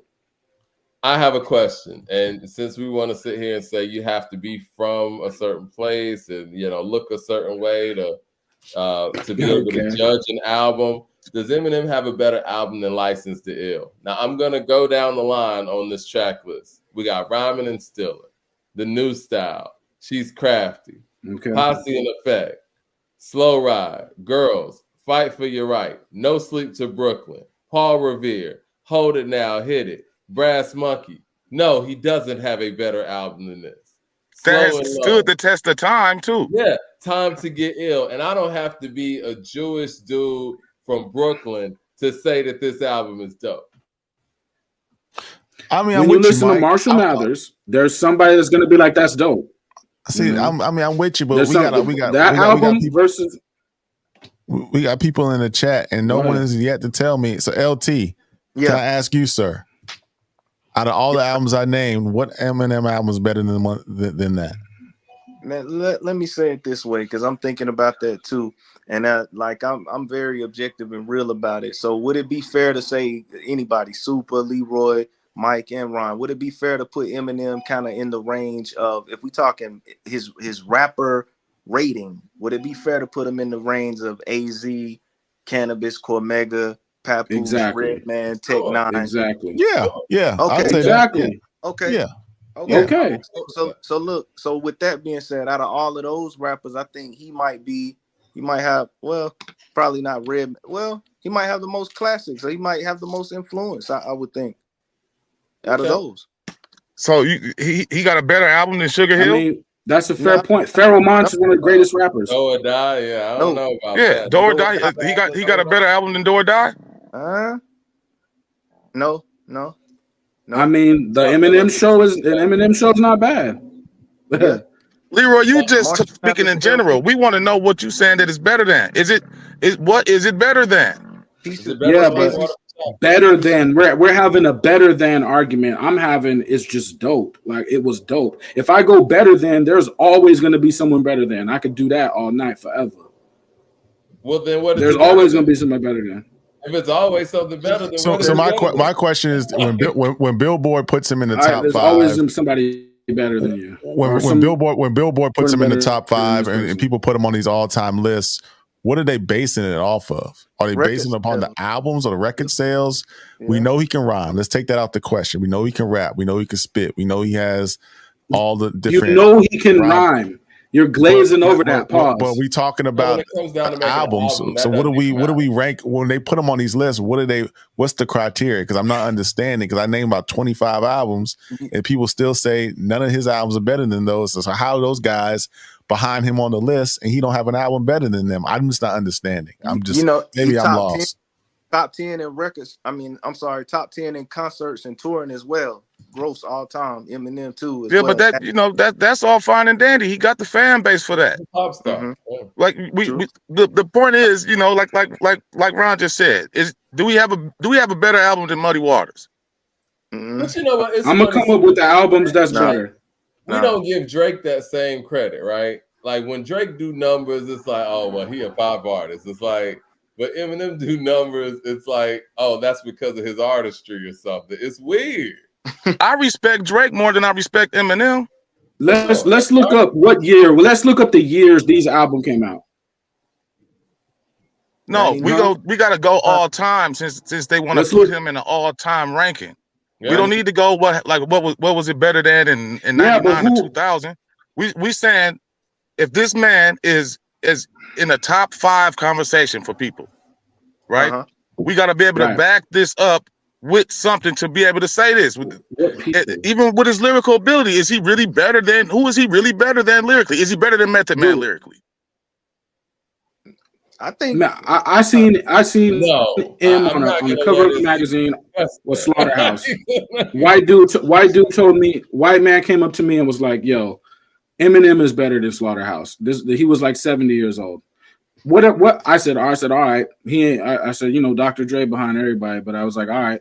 But what am I gonna say to this old white guy? Leroy, it's okay as a hip hop listener and fan, as a person knowledgeable about hip hop, to tell somebody who doesn't listen to hip hop like that they don't know what they're talking about. Just like it's okay. Of course, he doesn't know what he's talking about. Fan, if I go in there talking some nonsense, it's okay for them to educate me if they know what they're talking about. I'm not surprised if a duck quacks. I'm not surprised if a duck quacks. I give them that. That's what they do. You're the duck. We're talking about us though. Like in our opinions, we don't look at him like that. So you're getting upset because they look at him a certain way. I can't be mad. Y'all look at him that way. That's y'all guy. See, but I'm not looking at anything. I'm just listening to. I'm listening. I'm not looking. I'm listening to the music. I'm not looking at nobody. If I close my other eyes, rappers. if I close my eyes and I didn't know what Eminem looked like, I didn't know what Nas looked like, and I'm just listening to the music, and I'm blind. I can't. I'm like Stevie Wonder. I got these glasses on. I can't see nothing. I'm listening to the music. I'm not hearing. M mixes pop music with hip hop. M mixes pop music with hip hop. Right? Is there anybody here that enjoys pop music? Right. Yeah. Seriously. Yeah, I mean, so if you enjoy pop music, we grew up on pop. You can't see you can't see what M. You can't see. Okay, so y'all understand what M is doing, right? But it's still whack. We all grew up on pop music. Like, good pop music is fine, like, you know what I mean, but it's just not good, and we're hiding behind this veil of, oh, he's making pop music, or I can't relate to it. Oh, he's white. No, it's just not good. It's okay that it's just not good. John Phillips, the super chat says, I think not good. I think not good is too light, basic. I mean, we don't. Sometimes things don't need complex answers. It's not good. It's okay. You know what I mean? Okay, like, all right. It's okay. He said, "Big pun." He heard Cool G rap. Yeah, I mean, there's a lot of Cool G rapping pun. There's a lot of Cool G rapping. A lot of guys. Well, again, if you're going to be of an elite status, and I think that was my thing with Kendrick being placed number 2 all time, you got to have efforts, albums, and songs that stand up and above your peers. I don't think that M has any albums that stand above my top 10 guys. And it's not just because they're my top 10 guys. It's just me being objective. We talk about KRS-One. That's another person that we're not even talking about in this conversation. Does he have an album that's like Criminal Minded? No, doesn't. Mike, last week. Mike, I'm saying Marshall Mathers. That's not like Criminal Minded, but it's in the same vein. He's criminal minded on that album. And the thing is, bro, like he's criminal minded. You know, way before. I don't know, man. I don't know. I didn't grow up on Rakim, right? I had to go back and listen to Rakim. And Rakim's from Long Island. I'm from Atlanta, Georgia. I'm not supposed to, quote unquote, connect to that, really. You know what I mean? But when I went back and listened to that stuff, it's some of the best hip hop music I ever heard. I didn't have to grow up in Long Island. I didn't have to grow up in the 80s for it. You know what I'm saying? I'm just a hip hop fan. And if you're making great hip hop music, or you're making great music, well, let's just say hip hop music for the sake of this conversation, then it's going to connect with the hip hop listener. He doesn't make great hip hop music. It just is what it is. He can rap syllables and all that stuff, but when it comes to making great hip hop music, he is not in the top 50 with his. We just spent all last week dissecting Jay-Z's catalog, right? We was able to keep it real, keep it 100 about what we thought of the songs, how they didn't age well, how this or that. If we can do this to Jay-Z, we can definitely do this with Eminem. This don't have nothing to do with his race. This is strictly about the music. It's not I'm not hating on the man at all. Just because he don't have something that I don't like, that don't mean that I'm just hating on him. Like I said, it never mattered to me that he was white. I gave him a chance. I listened to him back when he made I Just Don't Give a. I agree. You know, and I thought that he had more potential at that time than he ended up showing that he had to, like, than the music show matched. You know, so listen, bro. There are some people that would go to Italy and look at the Sistine Chapel and be like, this painting on the ceiling is the greatest thing from the greatest thing ever. They don't know that was already done thousands of years before then. People was already painting the ceilings. Dendara was already up. That's the reason why, you know, we was already painting ceilings. So to them, it's the greatest thing the ever that they ever saw. To us, it's like, yeah, we the hip hop heads, right? Y'all catching that? We the hip hop heads, man. We the listeners. We the judges of this. We're the authorities on it. Yeah. We the authority on this. We get to say what's good and what's bad. We to be able to say that he's not better than this person, that person, this rapper. It's not egregious to do this. Like, we got to stop trying to make, like I said, trying to make the race a thing. People always trying to bring it back to, you just hating on him because he's white. No, I'm hating on him because the music is corny and it's not that good. Because we can't do, because me and Mike D go way back. And so, you know, Mike, you know, ain't no race thing with me, man, because I'm a big Oasis fan, The Killers, Dave Matthews Band, U2. I went to Las Vegas is he top 30? So it's not about color, it's about the music, man. That's all M top 30? Is M in the top 30? It depends on the criteria. Are we? I mean, if we count record sales, lyrical ability, we're in top 30 as far as like discography. As far as discography, okay. So then I can't put him above T.I. to be perfectly honest with you. T.I. might be in the top 15. T.I. might be in put him above Redman. Yeah, top 5. Redman might be in the top 15. Man, listen, man, I can't put him above Spice One. Spice One, that's like I disagree. Hey, I'm with Spice One. You gotta have 2 classic albums.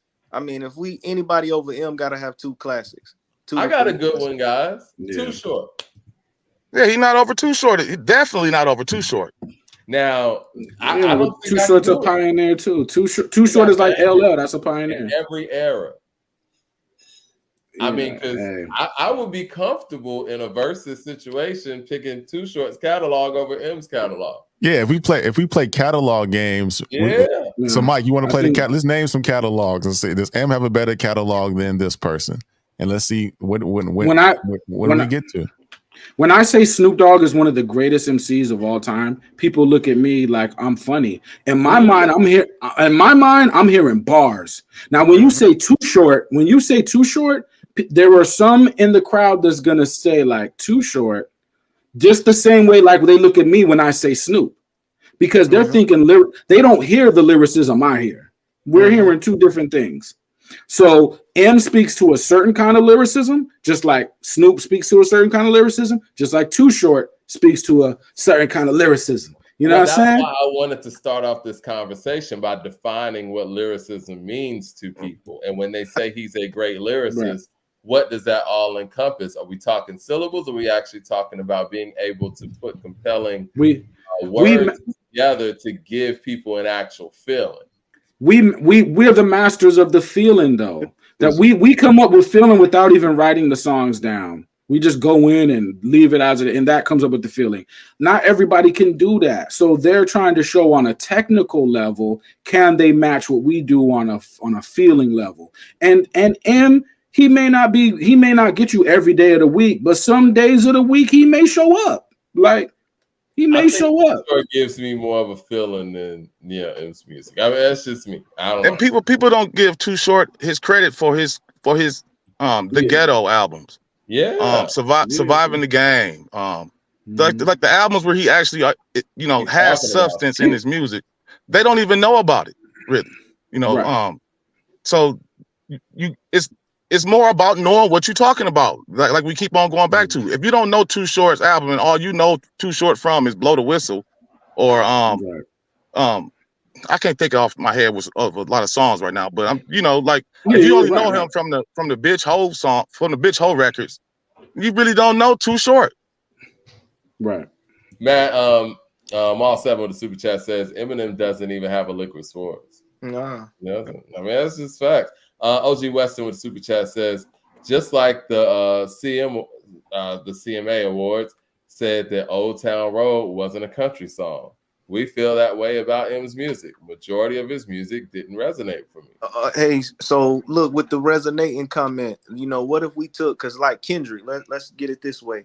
I'm not like a real big, like Kendrick is a 10 out of 10 on everything. I'm just not a fan of Kendrick as far as just his delivery of what he's talking about. I'm just not from LA. I'm from the West Coast or none of that. But Tupac is my all-time. So on the first CD, even Section 80, Good Kid, Mad City, I didn't really capture what he like. I just couldn't relate to it. But I know he's amazing, top artist or whatever. But what if we took Eminem's music and put him into his because this is according to hip hop, and Eminem didn't ever say like, I want to be placed in a certain category. We put them there. People put them on the media, but the legends salute them, like the Tretches, like the Rakims, like the legends and, 50 Dre, all of them. I know he's with them, but, they salute him. So what if we put his music into the people that rock with that type of music, into that base and judge it, let them judge it, because we know who we like. I don't really connect with Kendrick, but I say he's a top 10 artist.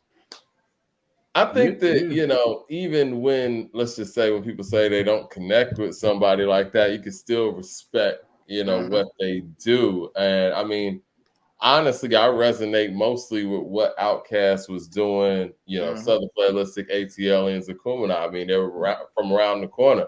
So everything that them and Goody Mob did resonated with me on a whole nother level. But if you sit here and ask me, like, is Southern Playalistic better than Only Built for Cuban Links? I'm going to give you a real answer and say no, even though I connect with that album more, you know, like, it's nothing personal. It's just you can still understand everybody else's perspective. I mean, Reasonable Doubts about hustling. I wasn't out here in the streets hustling like that, but it connects with me on certain levels, a survival level.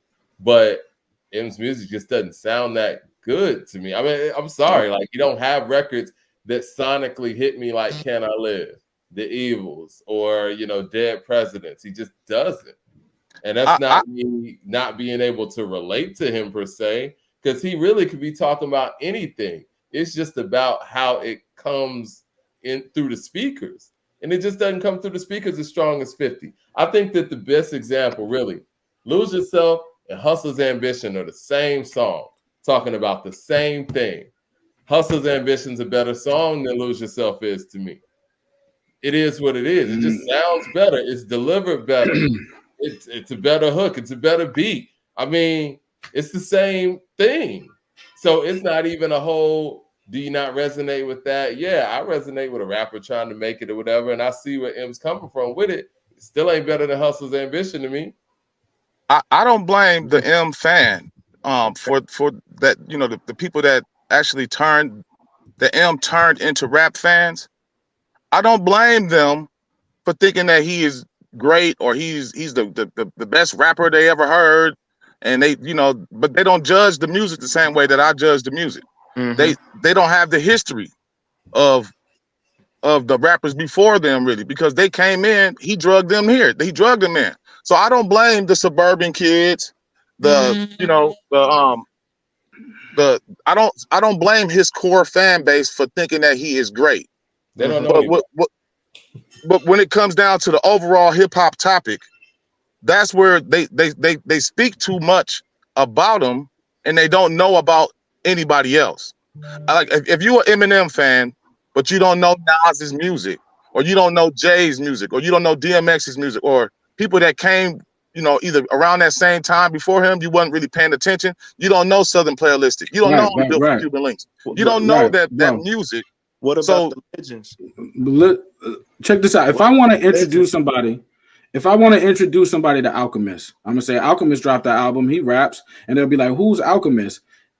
I'm a Linkin Park fan because I listen to Mike Shinoda. Then I'm like, okay, I could look at Mike Shinoda from Linkin Park and be like, okay, yeah, he raps, he's cool, he's all right at rapping, but Mike Shinoda is the doorway for which this person comes through. Now I can show them Alchemist.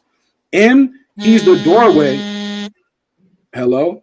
M is the doorway for me to show you other artists like that, because M kept it on some lyrical stuff. So when someone's like, man, I'm interested in what lyricism and all is about, now I can show them atmosphere. Now I can show them different people. You know what I mean? That's just how I feel. Well, it's not for us to show them anything. It's for them. If you're gonna jump into this hip hop world, it's for you to do your homework because you like the music now. It's not for us to be like, yeah, you'll do that. You know what I'm saying? Nobody has to present that to you. If you, especially in the streaming era, right? Like, you could do an easy deep dive into a whole bunch of catalogs without having to purchase anything. But if you hear a Jimi Hendrix record and it catches you to the point where you want to hear more Jimi Hendrix records and stuff around it, that's easy to do a deep dive. You don't need a hip hop expert to show you who to go to. But if you got hip hop experts, yeah, but this is how you teach them. You're saying we want them to know. Well, the only way to make you know is to teach you. We telling them now, though. We telling them now, and then they saying we racist or we hating on him because he white. Right. So we telling them right now. But when legendary rappers say he's one of the top artists, that's what I'm saying. We know that's pandering, man. That's pandering. We know that's pandering. Real quick. We stopped at Recovery. Let's just talk real briefly. Let's talk through this. What did y'all think about the Recovery album? This is one of his better albums, especially in that period. It's cool, but they got some joints. Okay, what about Revival? Trash. One of his works. Lyrically, that's the album he's trying to cater to Middle America. You get the sound. It sounds like a damn country album a little bit. You know, it just sounds. It sounds weird. You know, it just sounds like he's catering to his fan base on that one. Did we skip that year? LP too? Which one? Yeah. Marshall Mathers LP 2. That year, the country is about to explode. That year. And this one had Rap God on it. Marshall Mathers LP 2. What did y'all think about this one? Nah. I thought Rap God was whack. I did too. The beat's terrible. He's not saying anything in the song. Like either we care about them being educated on our culture or we don't care. But we're gonna have to pick a way. If we don't care, then we really don't care who they like. If we do care, then we gotta show them what are the other rappers besides M. And well, I don't think it's fair to put all. I mean, when you say them, it sounds like you're talking about the white fan base. You're putting them all in one pot, like they don't appreciate the Public Enemies of the world, the Nas's and Jay. Like these guys have fans of all colors, creeds, and nationalities. I think you're talking about the fair weather, I guess, pop. Eminem. M is their public enemy. M is their public enemy. Public Enemy's their public enemy. When he's saying white America right now, like I could be one of your kids. My little Eric looks just like this. I mean, like, I feel bad if that's their public enemy. If he's their public enemy, I feel bad for them because they don't have the songs to listen to. They don't have Shut 'Em Down. We don't see their struggle because how could I? I know what Chuck D talking about. I know what Chuck D talking about. I don't know what y'all on like that. I want some white people in the chat. But see, I disagree, man. I disagree to that point, Leroy, because I'm not. You know, I'm a brother. You know what I'm saying? I am who I am, man. I'm a black man in America, but I can listen to the Dave Matthews Band record and feel it. You know what I'm saying? I can listen to a Coldplay record and feel it. I can listen to a U2. I can listen to a U2 record or Oasis record. I got you. Or a David Bowie record. You know what I'm saying? Or a Bruce Springsteen record. Music fans can do the same thing. And but the songs just sound different. You know what I mean? It's just different. You know, that's just me.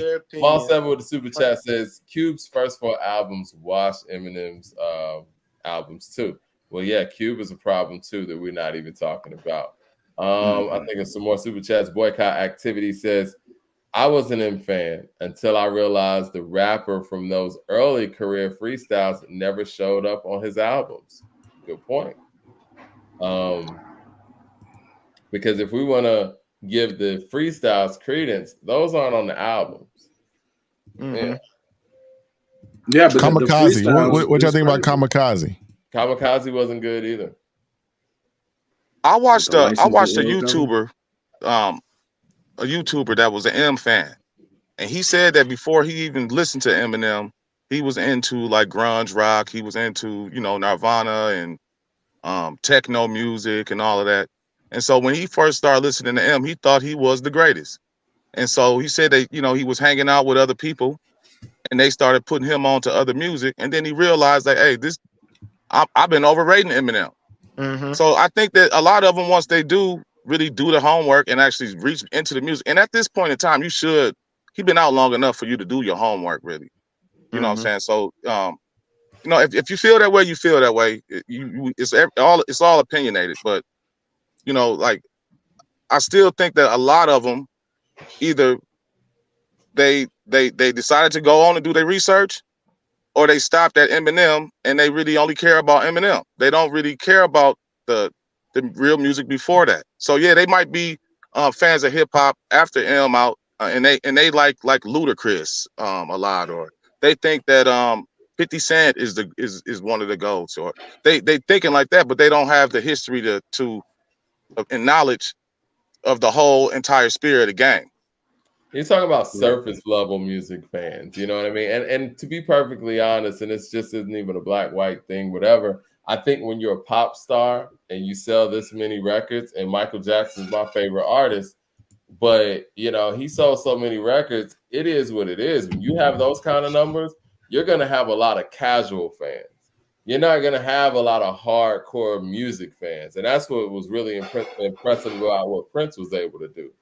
Prince did numbers, but had a lot of music fans. You know what I'm saying? And when you're an artist like an Eminem and you caught people on some popularity stuff, it's going to be very difficult for you to have hardcore fans that want to get into hip hop more. I think it's a small percentage of his fan base that went and dug and became hip hop fans and just hip hop purists because of his entryway. You know what I mean? Yeah, exactly. I mean, even if when you use the Michael Jackson reference, like Michael Jackson had a fan base before Thriller. And once the white fans really caught on with Thriller, and they, look how many albums that it sold, and look how, but I'm sure that a lot of those Michael Jackson fans that was Thriller fans probably didn't even reach back and go into the Jackson 5 era or the Off the Wall era, or they didn't reach back. They stuck with Thriller, moved on to Bad, and like they didn't really reach back into that the casual fan. It's all about why you buy the album too, right? Or buy into the artist. I mean, Thriller started doing crazy numbers because of the video Thriller. It was already doing crazy numbers anyway, but that took it to that next level. And then we got to ask ourselves, like, what did the Eminem fan buy into specifically? Look, Mike. Talking about the rhyme schemes and the syllables and those things, that's not what they bought into. They bought into, hi, my name is. They bought into your bum is on my list. Psychology. Psychology says. So it's difficult to say that a fan that bought into an artist in that way is gonna become a KRS-One fan. You know what I'm saying? Yeah. Yeah. If you physically look like the artist that you're listening to, psychology shows you're gonna take a liking to that artist if you feel like that artist looks like you physically. Now, if we look at Eminem, we see his fan base in Eminem. The same way I bought Nas' album when I was little because I was like, hey, this rapper looks like me in my mind at that young age. I said, okay, well, I see this young kid on the album. He looks like me. I'm going to buy it and listen to it. So the white kid, when he sees him, I'm being real. I'm being real. Look, when I'm 12 years old, when I'm 12, I don't know the streets like that. I'm saying this dude looks like me. I'm going to listen to his stuff. What? If that's the truth, how is a black 23-year-old Michael Jackson able to sell more records than everybody in the world with Thriller? No, he just had good music. Yeah, good music. Okay, so what about him? Mike was around a long time. Mike was around a very long time. I mean, hey man, we don't rock with M, and that's cool. You know what I mean? But is this the real Melly Mel? Yeah. Right. Melly Mel, I don't know if it's the real one or not. He says M fans are the we hate rap, but we love M's rap music crowd. Same reason why his music is played on rock and roll stations and other non-hip hop stations. He has lots of advantages. Others don't. It's fair. It's true. I mean, but where does that advantage come from? Did he ask for that advantage, or he played into the advantage. He went out there and dyed his hair blonde and put blue contacts in his eyes too to look like that boy band audience. He backed it up with the skills, my brothers. He backed it up with the skills. I feel you, but he played the game too. True. He did. Let's not act like he was like not a part of this at all. So we got one more album just to really before we end our discussion, continue it. Yeah. What did y'all guys think about Music to Be Murdered By? I thought this was better, It was trash, just like his beard. Straight. Beard. Okay. See? Man, M is having a rough day. See? Yeah. Hey, but Jay had a rough day too. He did. So, you know what I'm saying? Like I said, it's all fair, man. It's all fair when we Yeah, but when certain people even the white damn fans don't even like those last four or five albums. And you can watch videos of his hardcore fan base being disappointed in like that's because his last few albums he's I'm against racism. Well, when he's saying that, they're like, we're not trying to hear that. You know what I'm saying? We're not trying to hear you be against reasons for why this shit don't your neck. It's crazy, man. It just cannot be good. I can't. It's just the music just don't sound good. Like, it just can't. Right, but all right, we were talking about the Black Eyed Peas maybe two or three episodes again. If I say, yo, the Black Eyed Peas are dope, and some Griselda fans be like, you are crazy out your mind, I would say, yeah, I know why you think I'm crazy, but in my mind, Black Eyed Peas are dope for what they do. Is it pop music? Yeah, but do I hear hip hop at the foundation? Yeah. Now the Griselda fans gonna be like, Griselda fans gonna be like, you are out your mind. We are never, we can never rock with Black Eyed Peas. And I'll be like, okay. The Black Eyed Peas, because you know what, they do make pop music that's rooted in hip hop, but their music's actually good. Like, and nobody ever tried to make you believe that the Black Eyed Peas is the top 3 rap group of all time either, because of their sales. I thought that's what y'all said. All right, I hear that. Top 3 because they probably have sold more than all of the groups in hip hop for real. Right. So if some kid numbers, we never do. If some kid is like, will.i.am is the best, Black Eyed Peas is the best, I could tell this little kid, like, yo, let me tell you something about Wu-Tang, man. You know what I'm saying? But where he's at in his mind at that time, Black Eyed Peas is the best in his mind. And I that just is what it is. I'd rather be happy about it and be like, okay, I know they came from a hip hop background and they know the fundamentals, blah. But that's what he like. Some kid's gonna like Drake. Hey, he's gonna be like, Drake is the best, bro. Man, what can I tell you? What can I tell you right now? You know, it's been like 6